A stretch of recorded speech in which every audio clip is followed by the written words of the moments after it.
अच्छा, ठीक है। अभी तक जो मैंने अपनी लाइफ में देखा है ना, जो अमीर ज्यादा है ना वो अमीर से अमीर तर होता जाता है। गरीब जो है उसकी कोई नहीं सुनी जानी, जितना कुछ मर्जी कर ले ठीक है। उसके बारे में उसका कुछ नहीं हो सकता।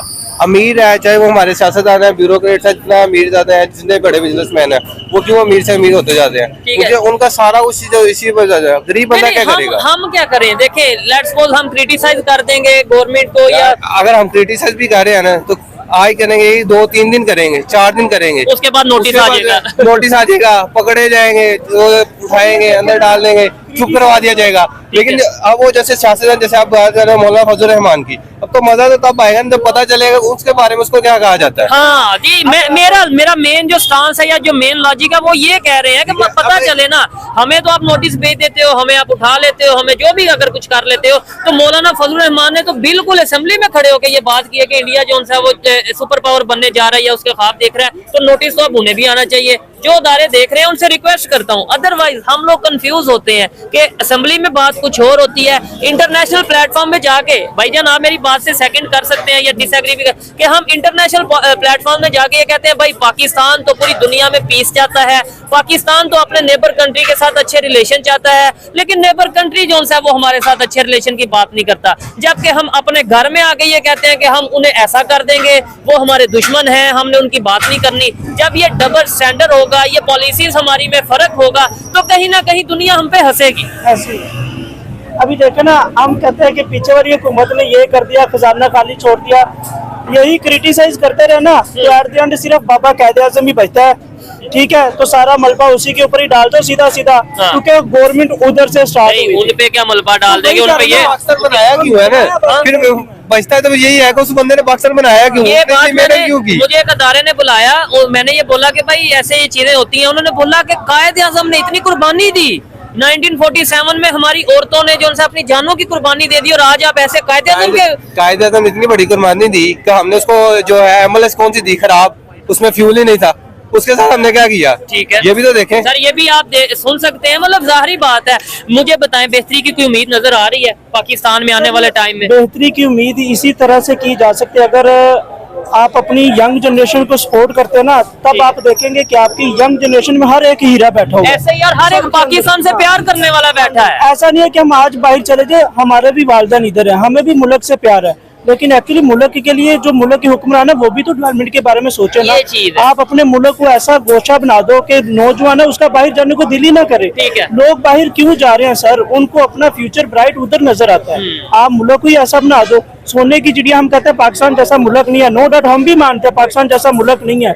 यहाँ पे आप हर चीज खुले तरीके से कर सकते हो, देख सकते हो, आप बहुत सी चीजें कर सकते हो यहाँ पे, लेकिन बाहर के मुल्क में बहुत सी पाबंदियों को आपको फॉलो करना पड़ता है। लेकिन आपका ये मुल्क बहुत अच्छा है, लेकिन हमारी पॉलिसीज अच्छी नहीं है। ठीक है, किसी ने मुल्क के लिए नहीं सोचा सर, जो अगर मुल्क के लिए सोचा होता है तो मुल्क आज सोने की चिड़िया बना होता है। और एक एग्जांपल मैं ये भी दूंगा, फिर इनसे ये कुछ बात करना चाहते हैं वो करूंगा। लेट्स सपोज पाकिस्तान अगर चांद पे पहुंच जाता, तो क्या हम नहीं कहते फखर से कि हाँ भाई ये देखें हम पाकिस्तानी, हम चांद पे पहुंच गए हैं, टेक्नोलॉजी में इतना आगे हैं। लेट्स सपोज पाकिस्तान दुनिया की चौथी, पांचवी, छठी बड़ी इकॉनमी होता, तो क्या हम फखर से नहीं कहते कि भाई हम किसी के पास भीख मांगने नहीं जाते, हम तो पाकिस्तानी है, हमें किसी की जरूरत नहीं है। लेट्स सपोज अगर आज पाकिस्तान में ह्यूमन राइट्स की वायलेशन ना हो रही होती, तो अगर अमेरिका ये कहता है कि भाई पाकिस्तान, रिपोर्ट आई है रिसेंटली कि भाई पाकिस्तान में ह्यूमन राइट की वायलेशन हो रही है, तो हम मुंह तोड़ते, या अगर नहीं हो रही तो अभी मुंह तोड़ते अमेरिका का कि भाई आप झूठ बोल रहे हो। अगर हम चुप रहते हैं, हमारे अदारे चुप रहते हैं, हमारी गवर्नमेंट चुप रहती है, तो इसका मतलब है कहीं ना कहीं हमारी गलती है।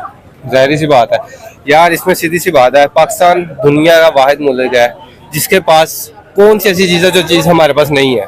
ठीक है, मौसम, चारों मौसम हमारे पास, कोई ऐसा मतलब बता दो जो स्टेबल गवर्नमेंट दुनिया की, आपने बोला कौन सी ऐसी चीज नहीं है, स्टेबल गवर्नमेंट नहीं है यार। वो उसको तो छोड़ दो, वो तो छोड़ दो, उनका तो नाम ही ना लिया जाए। क्यों? उनको सिर्फ अपने पेट की पड़ी है। ठीक है, हम IMF से कर्जा लेते हैं, ठीक है, उसका जो कर्जा हमारा जाता किधर है? किसी गरीब बंदे को मिलता है, उसमें से 80 से 90% तो जितने हमारे गुजरे हैं, जितने असेंबली होल्डर है, साल में उनके अभी भी 1.1 बिलियन अनाउंस हो गया। हमें क्या है जी, क्या उसका नाम लेते हैं जी, फ्यूल हम बाहर से ले रहे हैं, वो फ्यूल जो हम बाहर से लेके आते हैं किसी गरीब बंदे को मिलता है, उसका 70-80% तो गुजरा की गाड़ियों में चला जाता है। जो बिजली है, जितने सारे जज हैं, जितने हैं हमारे ब्यूरोक्रेट सारे हैं, वापडा के मुलाजम है, 1000 2000 4000 उनको फ्री है, सारी उनके घर में बिजली जा रही होती है। तो गरीब बंदा तो मरता, तो गरीब बंदा हर लिहाज से।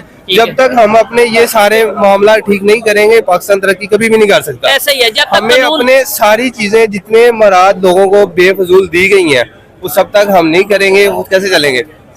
वैसे हमारे जितने सियासतदान है बाहर के बात करते हैं जी, उस मुल्क का जो वजीर आजम है वो साइकिल पे आता है, हमारे मुल्क का वजीर आजम कब साइकिल पे आएगा, कब पता चलेगा। फिर पता चलेगा कि भाई किस भाव बिकती है। ठीक है, आप लास्ट में कुछ कहना चाहेंगे? शायद कुछ बात करने वाले थे, फिर आगे चलते हैं। मैंने भी यही बात करनी थी, जब दूसरों मुल्कों के जो वज़ीर आज़म है वो विदाउट प्रोटोकॉल जा रहे हैं, उनको पता है कि उनके मुल्क में अमन है, सुकून है और कानून है। हमारे मुल्क में वज़ीर आज़म जो है वो ऐसा कब कर सकता है, लाइक वो साइकिल पे आए बिना प्रोटोकॉल के, जवाब वो आए। मुझे आज तक एक चीज समझ नहीं आई, एक बंदे के लिए आप पूरा रोड ब्लॉक कर देते हो। इवन के उसी रोड ब्लॉक ट्रैफिक के अंदर बहुत से इंजीनियर, बहुत से डॉक्टर, बहुत से पढ़े लिखे जो नौजवान होते हैं वो भी उसी एम्बुलेंस उसी रोड के ऊपर जो है वो फंसी होती है। उनका टाइम मुझे इम्पोर्टेंट नजर नहीं आता। आप एक बंदा जो सिर्फ एक इदारे को कंट्रोल नहीं कर रहा, सिर्फ वहाँ पे या तो एसओच है या कोई भी इदारा है, कोई एक अच्छी पोस्ट है, सिर्फ उसी एक बंदे की खातिर मुल्क के आधा घंटा जाया कर रहे हो। आधे घंटे में आपके वही मुल्क क्या कई लाखों डॉलर मुल्क की जनरेट कर सकता है, लेकिन कब सोचेंगे ये। चले जी, बहुत अच्छा। हिंदुस्तान और हम एक ही दिन में आजाद हुए, आज वो दुनिया की सुपर ताकत बनने के ख्वाब देख रहा है और हम दिवालियापन से बचने के लिए भीख मांग रहे हैं।